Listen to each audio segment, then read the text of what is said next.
পরদিন বধূরাজার মন্ত্রীকে বস্ত্র উপহার দিয়ে সম্মান দেখিয়ে সেই নিধনের বছরে নগরকে আনলেন। এক রাজার নাম থাম বিশিষ্ট মন্দির তৈরি করা হলো সেই সিংহাসনের বসায় সুপদিন রাজার মন্ত্রীর সঙ্গে দেখা করে উপস্থিত হলেন এবং সেখান থেকে রাজা আশীর্বাদ করলেন। কটকগণ সব শব্দের প্রশংসা করতে লাগলো। রাজা গরিব দুঃখী প্রজা সেই সবাইকে প্রচুর অর্থদান করলেন। তারপর সিংহাসনে ওঠার জন্য পুতুলের মাথায় পা দিলেন এবং সেই পুতুল জীবন্ত হয়ে বললেন, আপনার মিত্র পেয়েছি যাতে বিক্রমাদিত্য আপনাদের জীবন সাত বীরত্ব উদারতার সাথে গুণ দেখান, তাহলে এই সিংহাসনে বসুন। রাজা বললেন, যেসব গুণের কথা তুমি পরে বলবে, আমি সবাইকে দান করেছি। তুমি বললো, আপনি নিজের মুখে সেটা প্রশংসা করেছেন, এটা করা উচিত না। শাস্ত্রে আছে দুজন ব্যক্তি নিজের গুণের পারদর্শীর জন্য নিজের হয়, কিন্তু পাঁচজন ব্যক্তি ভিত্তির জন্য আয়ু, ধন, মান ইত্যাদি গোপন রাখা উচিত। যত নিজের গুণের কীর্তন করার দরকার নেই। পুতুলের মুখে এ কথা শুনে বললে, বিশ্বাস করো না। পুতুলকে বললেন, তুমি যা বলবে তাই ঠিক, তুমি যা নিজের গুণ কীর্তন করছো তুমি এই মূর্খ। যাই হোক, এই সিংহাসনে তার উদয়রাজার কথা বলো।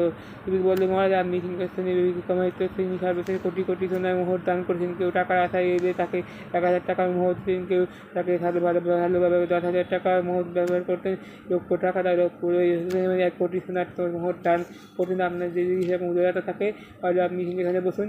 পুতুল বললে, এই কথা চুপ করে সরে রইলে, কিছু বলতে পারলে না। যদি কারণ যদি জানতে মোহরই পাবেন, সেদিন আর কিছু সিংহাসনে আর বসা হলো না।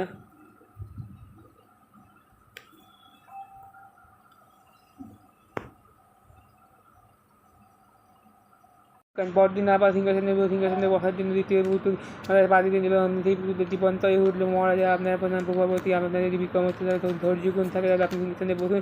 বলতে সেই বিক্রমাদিত্য সেই রকম ধৈর্য গুণ তাহলে আমায় বলো। আমার বিক্রমাদিত্য আপনাকে প্রেরণ করেছে তোমার পৃথিবীতে ভ্রমণ করে বেড়াবে এবং যখন তুমি আশ্চর্য জিনিস দেখবে তাই বলবে, আমি তখনই সেবা করবো। চারদিকে বেরিয়ে কিছুদিন পর চড়াতে বললে, মানে চিত্রকূট পাহাড়ের কাছে একটা প্রবণ আছে, দেবালয় আছে, সেখানে পাহাড়ে পরিষ্কার জলের ধারা নেমে আসছে। তাই জল পান করলে তার ভাব ধুয়ে যায় এবং হিমকুণ্ডতে আপন পালে নিরোধ হিমকুণ্ডের অবস্থা কত কি তিনি করেন গেলে রোজ কুণ্ডে ঝিপি ছিল, তিনি কারোর সাথে কথা বলেন না। এরকম আশ্চর্য জিনিস আমি কখনো দেখিনি। এই ব্যাপারটা শুনে খুব কৌতূহল হলো। আমি তার এই চরের দিকে দেখলাম, সেখানে গিয়ে তাকে আনন্দের সীমা রইলেন। তিনি বলেন, এই স্থানকে পবিত্র এরকম দেবী যে অগদম্বা থাকেন, এরকম স্থান পরিপূর্ণ হয় অবস্থায় আসা জলের সামনে দেবীকে প্রদান করেন। তারপর সেই ব্রাহ্মণের কাছে বললো, আপনি কত বছর এই পুরো করছেন? ব্রাহ্মণ বলছে, সপ্তর্ষি মণ্ডল দেবতা নক্ষত্র ছিল, সেই কুমারী নক্ষত্র আমি হোম করেছি। সপ্তর্ষি মণ্ডলে অশ্বিনী কুমার নক্ষত্র অবস্থিত, এই নেই আমার 100 বছরের পূর্ণ হয়ে গেছে, তবু দেবতা আমার একটু খুশি হননি। রাজা বললেন, আমি সেই কথা স্মরণ করি, তুমি যে অবজ্ঞাতা করো দেবতা প্রসন্ন করবেন। আর আমি তোমাদের দেবী, আমি প্রসন্ন করার জন্য আমি ওই মাথায় করে নিবেদন করেছি। এই যে এই বলে তিনি নিজের কথায় চলে যাবে, আমি স্বীকার করে দিয়ে রাজা, আমি প্রসন্ন হয়েছি, তুমি বর্ষা দেবী। রাজা বলেন, তুমি ব্রাহ্মণ বহুকাল এখানে হোম করছো, তুমি এখানে পার্বতী প্রসন্ন হচ্ছে না, আমি তো উপকার এত শীঘ্র প্রসন্ন হয়ে গেলাম কেন?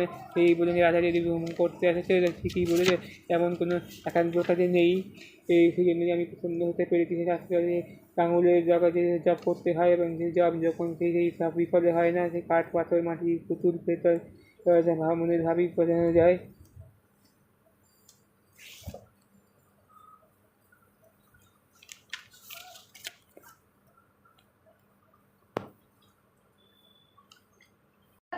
পরদিন বধূরাজার মন্ত্রীকে বস্ত্র উপহার দিয়ে সম্মান দেখিয়ে সেই নিধনের বছরে নগরকে আনলেন। এক রাজার নাম থাম বিশিষ্ট মন্দির তৈরি করা হলো সেই সিংহাসনের বসায় সুপদিন রাজার মন্ত্রীর সঙ্গে দেখা করে উপস্থিত হলেন এবং সেখান থেকে রাজা আশীর্বাদ করলেন। কটকগণ সব শব্দের প্রশংসা করতে লাগলো। রাজা গরিব দুঃখী প্রজা সেই সবাইকে প্রচুর অর্থদান করলেন।